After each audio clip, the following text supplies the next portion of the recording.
నమస్తే, welcome to our channel. నేను పద్మిని. ప్రస్తుతంతో పాటు ప్రముఖ ఆధ్యాత్మికవేత్త, ఆస్ట్రోన్యూమరాలజిస్ట్, ఎనర్జీ వాస్తు స్పెషలిస్ట్, శ్రీ విద్య ఉపాసకులు శ్రీమతి జయప్రద గారు మనతో పాటు ఉన్నారు. మాట్లాడదాం. నమస్కారం అండి. నమస్తే అమ్మ. శ్రీమాత్రే నమః. పూర్వం రోజుల్లో ఖచ్చితంగా ఇంట్లో పంచాంగం ఉండేది. పంచాంగాన్ని చూసుకుని డెఫినెట్ గా ఏ తిది మనకు సెట్ అవుతుంది, ఏ తిది మనకు సెట్ కాదు, ఏదైనా చిన్న చిన్న కార్యక్రమాలు ఏమైనా చేసుకోవాలంటే వాళ్ళే చూసేసుకునేవారు. ప్రత్యేకించి బ్రాహ్మణ కుటుంబాలు అయితే ఇంకా చెప్పే పనే లేదు, వాళ్ళకి అలవాటే ఉంటుంది. ఇంకేదైనా కొంచెం పంచాంగం చదువుకోవటం కొంచెం అవగాహన ఉన్నా కూడా ఇబ్బంది లేకుండా అయిపోతుంది. కానీ అసలు పంచాంగం అనేది ఒకటి ఉంటుందనేది కూడా తెలియదేమో ఈ జనరేషన్ పిల్లలకి కన్నా. అవును, పెద్దవాళ్ళకి కూడా దాన్ని ఎట్లా చూస్తారు ఏంటి ఏం తెలియదు. ఏ రోజు మంచిది అండి, చిన్న చిన్నవి ఏమైనా చేసుకోవాలంటే ప్రతిసారి వెళ్ళి తెలుసుకోలేకపోతున్నాము. అసలు ఇన్ జనరల్ గా మంచి తిథులు అనేవి ఏమైనా ఉంటాయా, ఏదైనా మంచి పనులు స్టార్ట్ చేసుకోవడానికి అనే డౌట్ సర్వసాధారణంగా వస్తుందండి. దీనికి ఏదైనా ఆన్సర్ ఉందా? ఉంది, తప్పకుండా. కాకపోతే అది చెప్పడం అనేది ఎంతవరకు న్యాయం అనేది ఆలోచిస్తాను. ఎందుకంటే ముహూర్తం అనేది చాలా ఇంపార్టెంట్. అవును, ముహూర్తం చాలా చాలా చాలా ఇంపార్టెంట్. మన జీవితంలో మళ్ళీ ఒక మార్పు, డెఫినెట్లీ కొత్త మార్పు రావడానికి, మళ్ళీ కొత్త జన్మ ఎత్తినట్టే ఒక ముహూర్త బలం అనేది చాలా బాగుంటుంది. ఒక ముహూర్త బలం బాగుంటే ఆ దంపతుల జీవితం నిండు నూరేళ్లు హ్యాపీగా ఉంటారు. అదే ముహూర్త బలంలో గృహప్రవేశం చేస్తే ఆ ఇల్లు కలకాలం ఆ పిల్లలతో అభివృద్ధి అవుతూ ఉంటుంది, దినదిన అభివృద్ధిలా ఉంటుంది. సో ముహూర్తానికి చాలా ప్రయారిటీ ఎక్కువ. ఎందుకు అంటే ఆ ముహూర్త బలం వల్ల చాలా విషయాలు మనకి చాలా ఈజీగా జరుగుతుంటాయి. సో అది ముహూర్తం. ఇప్పుడు తిథులు మనం చెప్పేసామంటే వీళ్ళకి ఇంకా ముహూర్తం చూసుకుని ఇది చెప్పారు కదా అని చెప్పి మనకే మళ్ళీ ఇబ్బంది పెట్టి మీరు చెప్పేశారు కదా మేము అందుకే అది చేసేసాం, అది కాదు ఇంపార్టెంట్. ఇప్పుడు ఎవరికి చూసుకోవాలంటే తిథులు పుట్టిన తేదీ లేదు వాళ్ళకి, వాళ్ళు ఎప్పుడు పుట్టారో వాళ్ళ date of birth time of birth రాయలేదు. సో వాళ్ళ పేరు ప్రకారం వాళ్ళు చూసుకోవడానికి ఆ రాశి ఫలాలు నక్షత్ర ఫలాలు చూసుకుని అవి ఆ తిథులు చేయకూడదు ఒక అనుమానం. ఎందుకంటే ఎవరికైనా జాతకం అంటే ఏంటంటే భూమి మీద మనం ఎప్పుడు పుట్టాము ఆ లగ్నం బేస్ చేసి మన లైఫ్ కరెక్ట్ గా అక్యూరేట్ గా తెలుస్తుంది. మిగతా ఇవన్నీ కొన్ని ఏంటంటే మన సాటిస్ఫాక్షన్ కి, మనసుకి అంత మరి బాగాలేదు అంటే మనిషి బతకడం కష్టం కదా. సో అందుకని ఇది చేయండి అలా చేయండి అని చెప్పొచ్చు మనం. అయితే ఇప్పుడు నేను చెప్పే ఏదైతే తిథులు ఉన్నాయో ఇవి హ్యాపీగా చేసుకోవచ్చు ఎవరైనా సరే.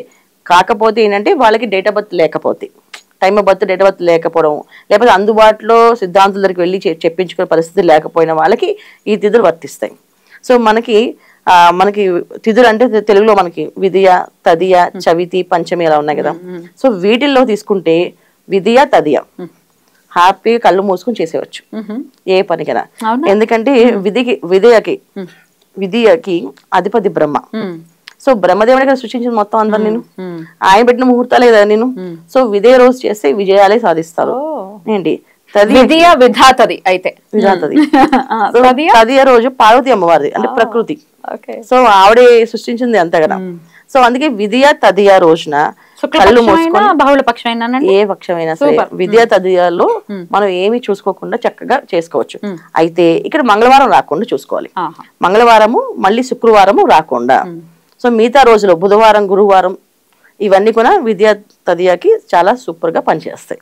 చేసుకోవచ్చు హ్యాపీగా, అంటే కళ్ళు మూసుకొని చేసుకోవచ్చు అనమాట. పాలు పొంగించుకోవచ్చు, వివాహం చేసుకోవచ్చు, ఏమైనా చేసుకోవచ్చు. ఇప్పుడు అద్దెంట్లోకి వెళ్తున్నామండి, దీనికి కూడా అడుగుతారా అని అడిగే పరిస్థితి ఉండొచ్చు. అవును, ప్రతిదానికి కొంతమంది పాపం పిల్లల్ని మార్చినట్టు ఇల్లు మారుస్తూనే ఉంటారు. అవును, సెట్ కాక.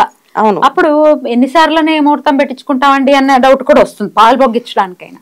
అలా అని ముహూర్తం లేకుండా మనం వెళ్ళి పాలు పొంగించలేం, మనం స్పీక్ చేస్తుంది కదా. అలాంటి సందర్భంలో విధియ తదియ బెస్ట్ డే. అందులో దుర్ముహూర్తాలు ఈ రాహుకాలాలు లేకుండా చూసుకోవాలి, కాలాలు చూసుకోవాలి. సో జనరల్ విధియ తదియలో తక్కువ ఉంటాయి ఈ దుర్ముహూర్తాలు, అవి కొన్ని తక్కువ ఉంటాయి. సో మనం ఇవి చక్కగా చూసుకొని చక్కగా చేసుకోవచ్చు. డేట్ ఆఫ్ బర్త్ ఉంది, టైమ్ ఆఫ్ బర్త్ ఉంది, అన్ని ఉన్నాయంటే చక్కగా ముహూర్తం పెట్టించుకోవాలి. ఒక్కసారి ముహూర్తం పెడితే నిజంగా కరెక్టే ముహూర్తం పడితే మళ్ళీ వాళ్ళ సొంత ఇంటికి వెళ్తే తప్ప ఇంకో ఇల్లు మారరు, అలా కలిసి వస్తాయన్నమాట. సో ముహూర్త బలం అనేది అంత ప్రయారిటీ. జ్యోతిష భాగంలో ముహూర్త భాగం అని సపరేట్ అనమాట. ముహూర్త భాగానికి ఇన్ని రాశారంటే, ఇన్ని లక్షణాలు రాశారంటే అన్ని లక్షణాలు చూస్తే కరెక్ట్ గా ముహూర్తం పెట్టే వాళ్ళు కావాలి సిద్ధాంతులు. మరి కొంతమందికి విధి ఎప్పుడు వస్తుంది, తది ఎప్పుడు వస్తుంది అనేది కూడా తెలియదు. పౌర్ణమి వెళ్ళిన 3వ రోజు విధియ, అంతేగాని పౌర్ణమి వెళ్ళిన 4వ రోజు తదియ, అమావాస్య అయినా అంతే. అమావాస్య వెళ్ళిన 3వ రోజు విధియ. ఇంకా రాసి పెట్టుకోండి. అమావాస్య పౌర్ణమి తెలుస్తాయి, అవైతే తెలుస్తాయి కదా. చంద్రుడు అయితే చెప్తూ ఉంటాడు కదా, అంతే నిండుగా చంద్రుడు ఉన్నాడంటే పౌర్ణమి. అమ్మో ఇది కూడా చెప్పాల్సి వస్తుంది. ఎందుకంటే పౌర్ణమి చాలా మంది ప్రతి పౌర్ణమికి మీరు వెళ్ళి రండి, ఒక ప్రక్రియ చేసి రండి అంటే ఎప్పుడు వస్తుంది మనం పౌర్ణమి అసలు ఎప్పుడు చూడలేదు పౌర్ణమి అని పౌర్ణమి. సో నాకు డేట్స్ మీరు పంపిస్తారని అడిగారు నాకు. సో పౌర్ణమి మీరు టిక్ చేసి నాకు కొంచెం పంపిస్తే నేను ఆ డేట్స్ నేను నా డైరీలో పెట్టుకొని నా డైరీకి వెళ్ళి వచ్చేస్తానండి అని చెప్తాను.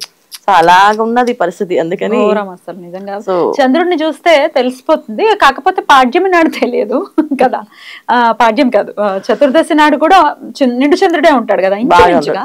సో అందుకే నాకు కన్ఫ్యూజన్ ఉంది.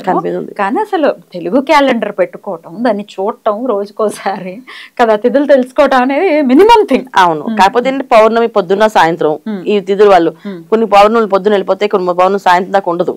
సో అది పౌర్ణమికి లెక్క కన్సిడర్ చేసుకోవాలా వద్దా అనేది ఒక డౌట్. సో చాలా మనుషులు చాలా విషయాల్లో డౌట్ పెట్టుకుంటే అలా డౌట్లు ఉంటే ఉంటాయి. కానీ అవన్నీ పక్కన పెడితే విద్యా తదియాలు ఏ పని చేసినా శుభమే. హ్యాపీగా ఏ వాహనం పూజ చేయించుకోవచ్చు, ఇల్లు పాలు పొంగించుకోవచ్చు. ఇంకా చిన్న చిన్న ఆఫీసులో వీళ్ళు స్టార్ట్ చేసే బ్యూటీ పార్లర్స్ ఇవి ఓపెన్ చేసుకున్న వాళ్ళు చేసుకోవచ్చు చక్కగా. లేదు మాకు అన్నీ ఉన్నాయంటే చక్కగా ముహూర్తం పెట్టించుకొని చేయండి. అది దినదిన అభివృద్ధి. ఒక ముహూర్త బలం అనేది ఏంటంటే మనిషిని అభివృద్ధి చేసే దిశగా మార్చే ముహూర్తం అనమాట. సారీ చేయించాలి కంపల్సరీగా. డెఫినెట్లీ. అయితే ముహూర్తం అనే టాపిక్ వచ్చింది కాబట్టి ఇది కూడా అడిగేస్తున్నానండి. ముహూర్తం ఇన్ జనరల్ గా మనం చూసుకుంటే ఇప్పుడు పెళ్లి ముహూర్తమే తీసుకుందాము. ఏదో అభిజిత్ లగ్నం కనుక పెడితే ఏదో గంట సేపు అని ఏదో పెడతారు, కానీ కరెక్ట్ గా నిమిషాలతో సహా పెట్టే ముహూర్తమే ఉంటుంది జనరల్ గా. అవును. ఆ ముహూర్తం కాకుండా ముహూర్తం దాటిపోయి తర్వాత ఏదో జీలకర్ర బెల్లం పెట్టడమో లేకపోతే తంతు మొదలు పెట్టడమో ఇంకా ముహూర్తం టైంలో ఇంకా రెడీ అవుతూ కూర్చోటమో లేట్ అయిపోవటం ఇట్లాంటివి జరుగుతూ ఉంటాయి. దీన్ని ఎట్లా అర్థం చేసుకోవచ్చండి? అంటే ఆశ్చర్యం అనిపిస్తుంది ఫాలో చేసే వాళ్ళకి మాత్రం. ఇప్పుడు చేశారు అంటే అది ఇంకా వాళ్ళకి ముహూర్త బలం అంత పెట్టే వాళ్ళు కరెక్ట్ గా పెట్టలేదు, జరగలేదు. రెండు వీళ్ళకి ఆ యోగం లేదు.